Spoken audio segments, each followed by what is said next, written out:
បាទនៅបងខ្ញុំគឺជា admin នៅក្នុង channel YouTube គូនធីហ្នឹងហើយបងប្អូនដោយសារតែរដងនោះគឺជាម៉ូតូថតរបស់បងប្អូនទស្សនាមើលហ្នឹងយើងថតអាចយើងឈប់ឬថតតិចតិចឲ្យបងប្អូនទស្សនាមើលតាមតំបន់នីមួយៗបងប្អូនបាទតែនេះការងារទៅការងារអញ្ចឹងហើយថតបងប្អូនទស្សនាមើលបាទតាមឡានហ្នឹងហើយជិះតាមឡានណាបងប្អូនបាទវាលឿនហ្នឹងហើយ speed វាដើរលឿនណាបងប្អូនបាទហ្នឹងហើយតោះទស្សនាមើលដល់អស់គ្នាទៅទៀតអូណាឃើញបងប្អូន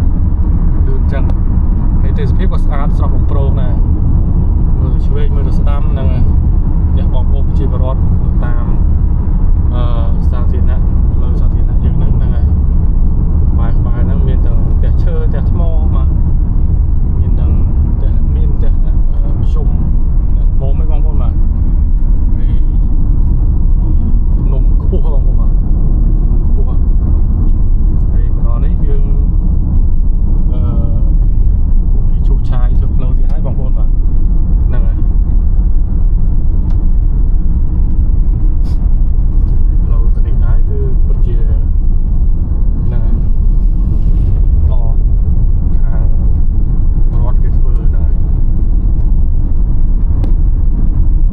ដើម្បីអភិវឌ្ឍឃុំជាពិសេសផ្លូវខ្នល់បងប្អូនបាទហើយម្យ៉ាងវិញទៀតនោះបកគោភ្លើងបានមកដល់ហើយគឺបងប្អូនប្រើប្រាស់គ្រប់ទិសទីតែម្ដងនៅភូមិក្រចាប់នេះហ្នឹងហើយ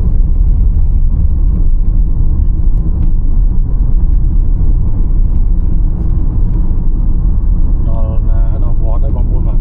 ហើយនេះមណ្ឌលសុខភាពក៏មានផ្លូវទឹកភ្លើងមានគ្រប់អស់ហើយបងប្អូនបាទហ្នឹងហើយបងប្អូនមានចំណាប់អារម្មណ៍អាចមកអញ្ជើញមករស់នៅទីនេះបានបាទអូនំមុខល្អណាស់អូយចាំ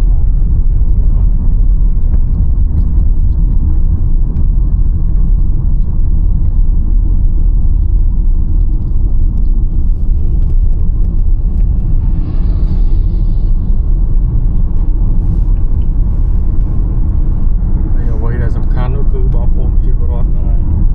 មានការលក់ដូរហ្នឹងហើយខាងនេះក៏លក់ដូរខាងណាក៏លក់ដូរបងប្អូនឥឡូវនេះគឺស្រួលអ្នកលក់តែម្ដងហើយអ្នកទិញក៏មានបដាបដាដែរតាមភូមិមានលុយតិចលុយច្រើនណាបងប្អូនបាទហើយផ្ទះថ្មប៉ុណ្ណានេះមិនធម្មតាទេបាទនៅវត្តជនបទប៉ុន្តែសំខាន់ហ្នឹងហើយជីវភាពវិញជាអស្ចារ្យណាស់មកមានតែអីក៏មានដែរបងប្អូន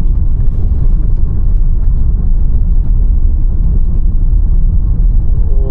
ស្អាតណាស់បងប្អូនបាទទេសភាពមិនដែលធ្លាប់ឃើញទេបងប្អូនបាទយូរមកម្ដងអីយើងទៅប្រើរូបភាពឲ្យបងប្អូនទស្សនា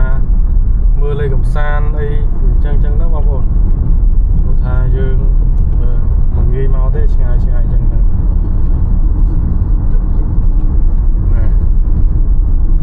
ផ្លូវចេញចូលហើយជាពិសេសនោះគឺផ្លូវនោះជាប់ព្រំប្រទល់បាត់ដំបងនៅអូរដំបងបងប្អូនបាទហើយឆ្ពោះទៅអូរដំបងទៀតគឺមានចំការតារៀនចំការអីប៉ុន្តែយើងមិនបានទៅប្រឌិតរូបភាពរបស់ហ្នឹងទេយើងប្រឌិតរូបភាពតែត្រឹមព្រំប្រទល់ទេបងប្អូនបាទហ្នឹងហើយព្រោះយើងអត់មានគោលដៅទៅទេហ្នឹងហើយ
មកដល់គោលដៅហើយបងប្អូនបាទ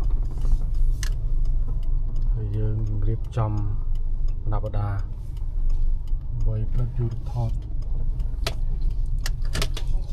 ทีนี้មកថតកម្មភាពការងារបងប្អូនបាទ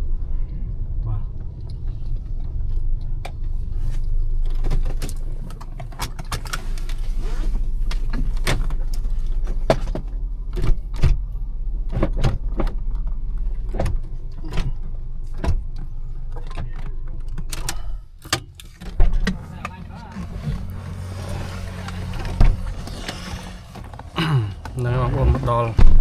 ទីតាំងហើយ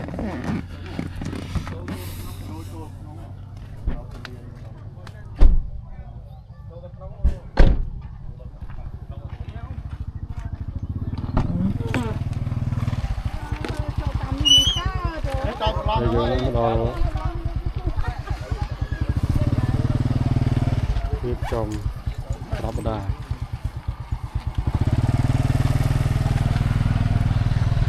ចាំ2គីឡូអមមកទៅភ្នំស្អាត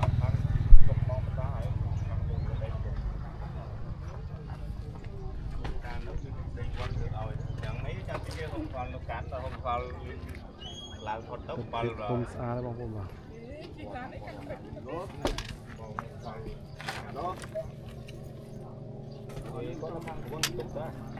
តាមមុខឡើងនេះឡើងមកចោលហ្នឹងតាមនៅទេឥឡូវគាត់ឲ្យឡើងខ្ញុំទៅនឹងហើយចំរំទូទៅអាចទូជាណាផុតទៅ